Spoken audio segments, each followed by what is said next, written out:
कितनी मेहनत करता है गन्ने का किसान।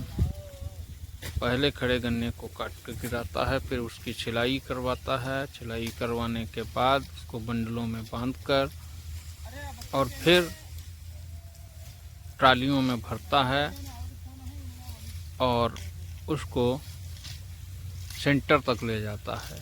जो क्रय केंद्र होते हैं, गन्ना क्रय केंद्र, वहाँ तक ले जाता है और इस तरह से वह अपनी फसलों को हटाता है। ये कहने में जितना सरल लगा है उतना ही मुश्किल होता है। इतनी ज़्यादा मेहनत करनी पड़ती है। मेहनत करने के बाद भी उसको उचित रेट नहीं मिल पाता है।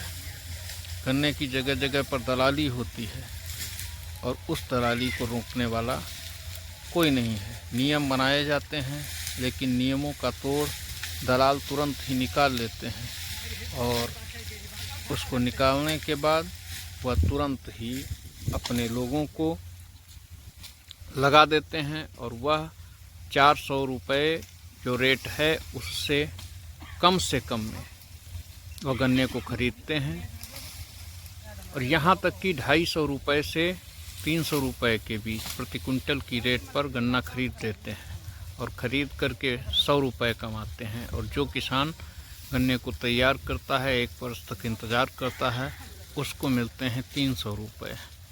यह स्थिति है हिंदुस्तान के किसान की।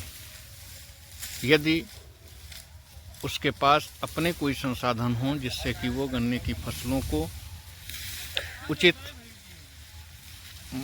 मात्रा में उसका उत्पादन करे और फिर उससे नए प्रोडक्टों का निर्माण करे और उनको मार्केट में बेचे, तो शायद उसकी आर्थिक स्थिति सही हो सकती है। लेकिन उनके द्वारा किसी भी उद्यम की तरफ जो ही बढ़ा जाता है, ये बड़े बड़े चीनी मिल बिजनेसमैन उसके सारे उद्यमों पर सरकार द्वारा रोक लगवा देते हैं और इसी रोक के कारण आज भारत का किसान पिछड़ता जा रहा है। मित्रों, आपकी क्या राय है इस पर? किस तरह से किसान को उसकी आर्थिक स्थिति को मजबूत करने की दिशा में कदम उठाया जाना चाहिए? क्या क्या सुधार किए जाने चाहिए? आप इस पर हमें अवश्य अवगत कराएं। धन्यवाद। आप अपनी कमेंट बॉक्स में लिखें। हम उन पर विचार करते हुए उनको अगले वीडियो में सबमिट करेंगे। धन्यवाद।